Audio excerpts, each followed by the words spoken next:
style and tremendous fundraising advantage have made the difference.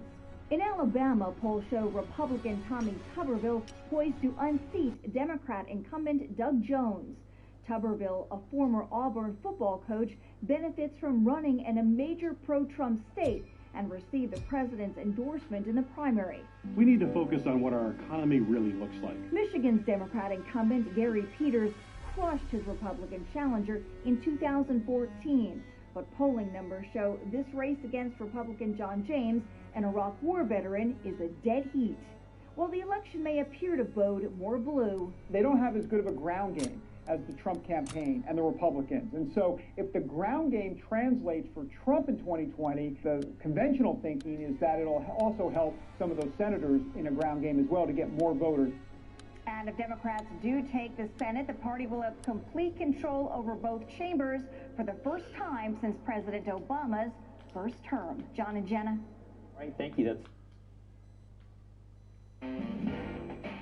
delicious.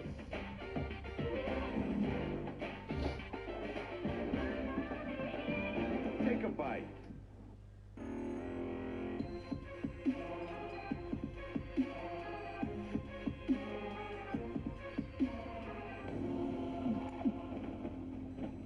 Criminal justice reform calls have largely landed on the prison system post-conviction. Free for all! We're talking mandatory minimum sentencing, restrike laws, egregious sentencing mandates that place people at Stay wary, pick your shots! Return from their right counterparts. But not getting as much attention are the calls to reform in the pre-trial stage. This stage comes before an accused person ever faces a trial, a jury, or a judge. Thousands of Americans sit in jails across this country for months, sometimes years, without being found guilty of anything.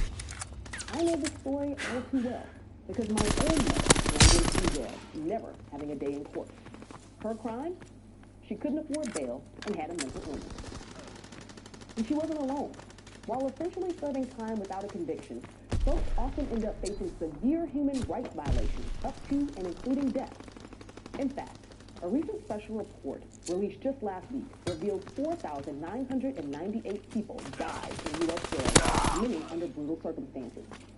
In one case, Harvey Hill, a mentally ill man, was charged with trespassing after he was found standing in the pouring rain and laughing at the sky. The man who called 911 alerted the arriving officer that Hill needed a mental evaluation, but he never got one. Instead, Hill was charged with trespassing, jailed, and incurred a $500 fine. But things only got worse from there. The next day, Hill flew into a rage at the Madison County Police Department. 3 guards tackled him, pepper sprayed and kicked him in the head. After he was handcuffed, Hill was slammed against the concrete wall. The officers then lured him away from the camera shot and continued to beat the handcuffed man. In a subsequent investigation, the guards said Hill was so combative and showed Superman force that they were required to respond aggressively. Hill was then sent into solitary confinement, where a guard pinned him to the floor, beat him, then removed his handcuffs. The poor man died just 46 minutes later. Egregious, disgusting, and maddening. But Hill's case, it isn't unique. He is one of 7,571 inmate deaths in U.S. jails from 2008 to 2019. Joining us now is Arthur Reiser, the Director of Criminal Justice and Civil Liberties at the R Street Institute. Welcome, Arthur. Thank you for having me. Appreciate it. The deaths in the jails continue to mount across the country. Enemy recon aircraft in the air. People have never been convicted of anything. Why do you think stories like Harvey Hill's aren't receiving more widespread attention? The criminal justice reform standard bearers tend not to focus on jail reform. They're not really looking at cases like this. Yeah. I think very enemy recon aircraft in the air. The reason these individuals are in jail pre-trial most of the time is because they're too poor to get out. And that right there, exactly what you described about your mom, that's heartbreaking, I'm sorry to hear that, is exactly why these individuals die in jail, because they have the smallest voice. And when you have a small voice, you really fall to the very bottom of the list. And I think a really important statistic to understand is that the number of 1,571 from 2008, 2019. That's only looking at 500 jails. That's only 16% of the jails across the United States. You know, there's 3,100 jails. That number is probably much higher than that. I think what truly breaks my heart is the fact that these are people who are still technically not guilty. If, you know, we still go by that old adage of innocent until proven guilty. I know it's kind of a rarity these days, but you know, that's what really makes this sad. And reports are showing, as you mentioned, that the fatality data in jails has become more and more secretive too. On top of not getting all of it, especially under the Trump administration, traditionally aggregated statistics were published every 2 years. We haven't seen that since 2016. Mostly there are no plans to issue future reports on inmate deaths. How does this hamper advocacy for these people, and what problems does this lack of reporting cause? The data is everything. It's impossible to create new policy systems. It's impossible to understand what is happening without truly understanding the actual numbers. The data, you're just talking about stories, and the Harvey Hill story is tragic, but it's just an anecdote outside of this report. And the most important thing to kind of understand about this is that BJS has said that we're not going to go forward. This is not one of those situations where you have the government saying we're getting it, we're gathering it. The Bureau of Justice Statistics saying, no, we're not going to turn it over. So how do you ever really advocate for a new set of policies when you don't even understand what is happening? I mean, we know more about deaths of civilians in Iraq than we know about deaths of our own civilians within our jails. That is outrageous. And Arthur, I couldn't have put it better. We know that these deaths, many of them are preventable. First off, with better protocols against abuse, health assessments, corrective action. From the work that you do, have you written or supported any model legislation or policy frameworks around this issue? And what are your thoughts on things that we can change? Well, first, yes, I just wrote a paper with Tracy Mears from Yale Law School that basically argued that nobody should be incarcerated in jail without just because they can't afford bail. And even this idea that, we're going to keep people in jail. Enemy bomb incoming! Get to cover!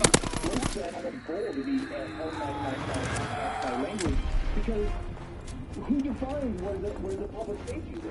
You know, listen, I'm a center-right guy. I care about public safety. It really is a bedrock to me. But this doesn't actually make us safer. Let me talk about a few statistics. We know that 2 or 3 days in jail for low-risk individuals. So these are individuals who do not pose a risk. A 40% more commit new crimes than individuals who were held for 24 hours or less. And that number is only magnified the longer you hold these individuals.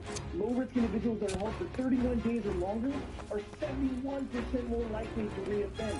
And now when you talk about high-risk individuals, there's no correlation between time in jail and the likelihood of new crime. Incoming enemy artillery! Get to cover! We are actually making ourselves safe by holding individuals in jail longer than you need to. And why is it? Enemy mortar fire incoming! Fall back! When you're in jail, you lose your job. I mean, listen, if you guys just come to work for a day, you're probably going to lose your job. I wouldn't lose my job. I mean, hell, I haven't been to work in a year because of COVID. But if you work at Walmart, you don't get those same privileges. If you work at Walmart, you're gone for a day. You work at Burger King, you're gone for a day. You're gone. Your job is gone. And you lose your home, you lose your family, you lose all your stability. And the last thing I'll point out that you made a very valid point about is jail is the absolute worst place for individuals that are having mental health issues. I mean, prison is better for that. At least prison, you have reentry programs, you have actual medical care. For individuals who are going through a mental health crisis, the worst place you can put them is jail. And most of these individuals are held there for misdemeanors. It is crazy what we're doing. We're making ourselves unsafe. And these are citizens of the United States of America who are not guilty because of our Constitution. And it's very sad what's happening.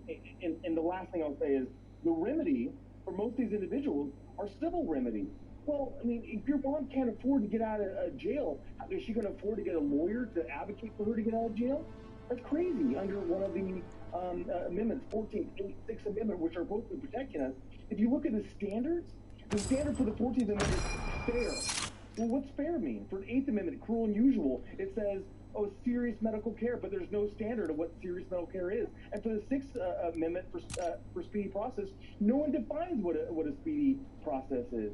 All of the cards are stacked against these individuals, and as someone like me, who's on the right, who believes in a limited government, we should be the ones standing up against this. This is our job. That's one thing that kind of catches my eye and catches my ear with what you're saying is it boggles my mind that we don't see this kind of reform taking place, especially from the conservative side of the political spectrum, because they are for smaller government, and this is the very definition of government overreach. But I want to ask you, why is our system now so built to favor the prosecution and the government as opposed to the innocent individual and the civilian? Because we baked it in. We baked it into the system, and we've been doing it for years. I mean, we politicians have been pounding their fists on podiums and yelling about the danger, the boogeyman that's coming to get us. And that gets them elected. And because that's gotten elected, they've kept doing it. And I'll tell you, you cannot point to one thing in the United States where fear is driven policy and we ended up in a better place. Every single time we've ended up in a worse place. And that is exactly what's going on with jail. Now, there is some light on the horizon. There are Remember your training. Make us proud. Jurisdictions around this country in red areas that have actually made a difference. I mean, New Orleans actually has decreased its jail population. Chicago has released its jail population. So there are some good things happening, but we're still talking about 5,000 people who have died in jail, and the vast majority are people who have committed misdemeanors, who have mental health issues, who have drug issues. We should be protecting these people. Our Constitution exactly says that we should be protecting these people, and as you so eloquently pointed out earlier, that's the 5,000 that we know of at this point. Arthur Rizzo, the Director of Criminal Justice and Civil Liberties on our street, thank you so much for coming on and educating our guests, our audience today. Always a pleasure. I really appreciate it. Thank you. Yes, sir. Thank you. Man, that's just breaks my heart. It is. It's innocent until proven guilty. And our system tells us everything other than that by their actions. Now, if they have money, like you said, though. You're innocent if you have lots of money. Then you're innocent, I guess, is how that works. All right, everybody, that is our show for you today. Remember, in this world, we are definitely not told that we are loved enough. So I tell you all, I love you. Keep on watching all those talks out there and have a great day and night, everybody.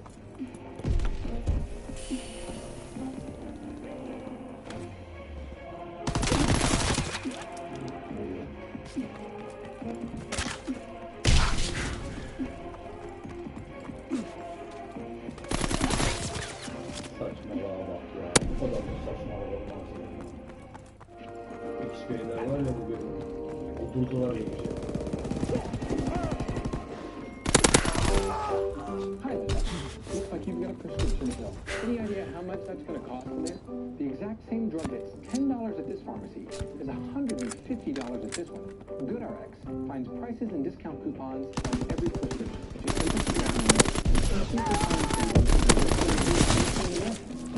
Yes? What can I do for you? Here's my prescription, and I have a coupon from GoodRx. Nice price. With GoodRx.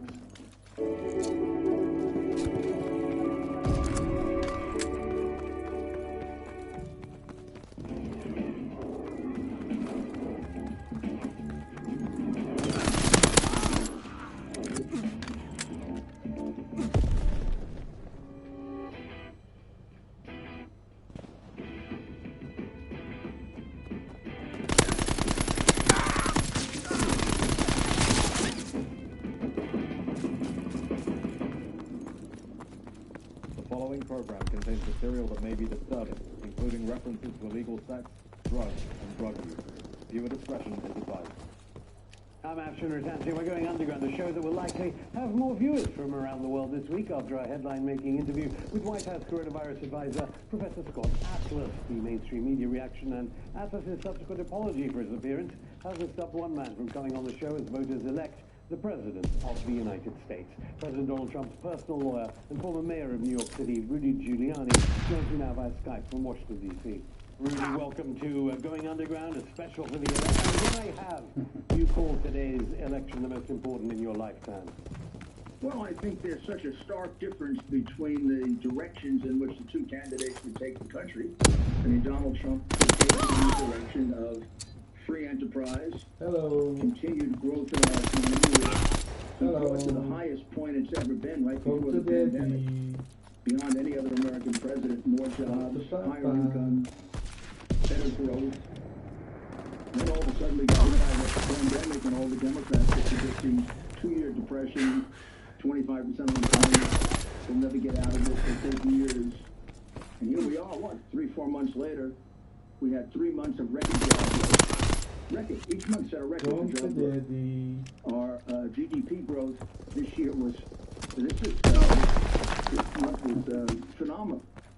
33.33%. That's 3 times higher than our record in the past. And the end of we're about 75 to 80% of the way back. We're further back than any of our allies by far.